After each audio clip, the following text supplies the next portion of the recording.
ধন্যবাদ মাননীয় স্পিকার। তারকা চিহ্নিত প্রশ্ন ৭২-এর উত্তর। গ্রিন হাউস এফেক্ট হতে বাংলাদেশকে রক্ষাকল্পে পরিবেশ, বন ও জলবায়ু পরিবর্তন মন্ত্রণালয় কর্তৃক গৃহীত উল্লেখযোগ্য কার্যক্রম সমূহ হচ্ছে: প্রাকৃতিক দুর্যোগ মোকাবেলায় উপকূল জুড়ে বন সৃজনের লক্ষ্যে বন অধিদপ্তর গ্রিন ক্লাইমেট ফান্ড GCS এর সহায়তায় দীর্ঘমেয়াদে বনায়ন প্রকল্প বাস্তবায়নের লক্ষ্যে প্রকল্প প্রণয়ন করা হচ্ছে।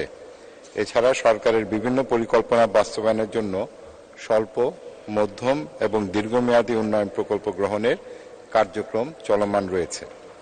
গ্রিনহাউস এফেক্টের জন্য দায়ী গ্রিনহাউস গ্যাস সমূহ কার্বনজাত গ্যাস কমানোর লক্ষ্যে জলবায়ু পরিবর্তন ট্রাস্ট ফান্ড হতে থিম্যাটিক এরিয়া T5 কার্বন নিঃসরণ, প্রশমন ও কম কার্বন নির্ভর উন্নয়নের আওতায় ১৬৬টি স্বল্প ও মধ্যমেয়াদী প্রকল্প চলমান রয়েছে। জাতির পিতা বঙ্গবন্ধু শেখ মুজিবুর রহমানের জন্ম শতবার্ষিকী উদযাপন উপলক্ষে জলবায়ু পরিবর্তনের বিরূপ প্রভাব থেকে ভবিষ্যৎ প্রজন্মকে সুরক্ষার জন্য বাংলাদেশ সরকার মুজিব ক্লাইমেট প্রসপারিটি প্ল্যান গ্রহণ করেছে। বাংলাদেশ সরকার United Nations framework convention on climate change UNFCCC এর আওতায় জলবায়ু পরিবর্তনজনিত অভিযোজনমূলক কার্যক্রম বাস্তবায়নের লক্ষ্যে ন্যাশনাল অ্যাডাপ্টেশন প্ল্যান NAP প্রণয়ন করেছে।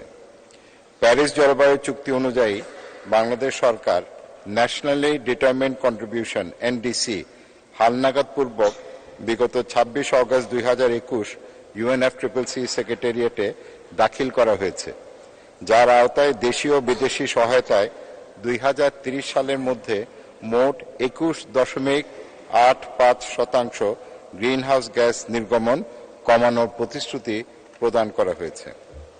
উচ্চ বৈশ্বিক উষ্ণায়ন ক্ষমতা সম্পন্ন শীতলকরণ গ্যাস HFC এর হ্রাস করা সংক্রান্ত মন্ট্রিয়াল প্রোটোকলের কিগালি সংশোধনীতে বাংলাদেশ ২০২০ সালে অনুস্বাক্ষর করেছে।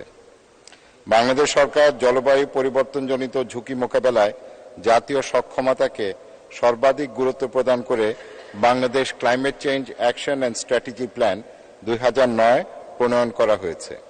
বর্তমানে Bangladesh climate change strategy and action plan হালনাগাদকরণের কাজ চলমান রয়েছে।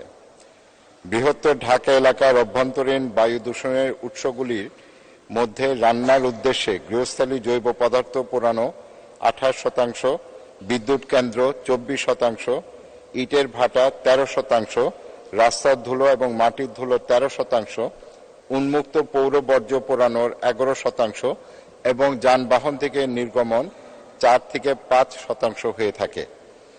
অন্তঃসীমান্ত বায়ু দূষণ এখানে বাদ দেওয়া হয়েছে। এটি বৃহত্তর ঢাকা মোট বায়ু দূষণের প্রায় 20 থেকে 25% অনুমান করা যায়। পূর্বে এটি প্রায় 30% অনুমান করা হয়েছিল। আপনাকে ধন্যবাদ মাননীয় স্পিকার।